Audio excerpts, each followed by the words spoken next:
बेटा, आज मैं पुनः आप लोगों को ट्रांसफार्मर के बारे में बता रहा हूँ। मेरे हाथ में क्या है? मेरे हाथ में यह ट्रांसफार्मर है। ट्रांसफार्मर में आप क्या देख रहे हैं?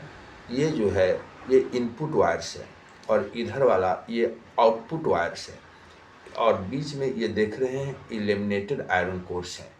तो ये ट्रांसफार्मर की बनावट है। ट्रांसफार्मर की बनावट में क्या होता है? दो कॉइल्स होते हैं, प्राइमरी कॉइल और सेकेंडरी कॉइल। प्राइमरी कॉइल को हम P से डिनोट करते हैं और सेकेंडरी कॉइल को हम S से डिनोट करते हैं। प्राइमरी कॉइल में जो नंबर ऑफ टर्न्स होते हैं उसको NP से डिनोट करते हैं और सेकेंडरी कॉइल में जो नंबर ऑफ टर्न्स होते हैं उसको हम NS से डिनोट करते हैं। ओके, तो पहले हम यह भी देखें, पुनः डिफिनीशन देखें कि ट्रांसफार्मर ये है क्या, इसका क्या काम है। Transformer is an electrical device which converts low alternating voltage at high current into high alternating voltage at low current or high alternating voltage at low current into low alternating voltage at high currents। यह transformer क्या करता है?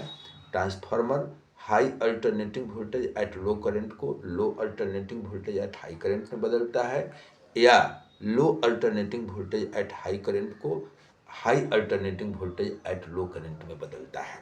ठीक है, तो transformer दो प्रकार के होते हैं, स्टेप अप ट्रांसफार्मर और step down transformer. Step up transformer क्या है?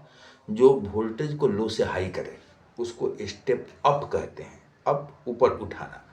तो step up transformer is that transformer which converts low alternating voltage at high current into high alternating voltage at low current, and a step down transformer, the transformer which converts step down transformer, वह transformer होता है that converts high alternating voltage at low current into low alternating voltage at high currents।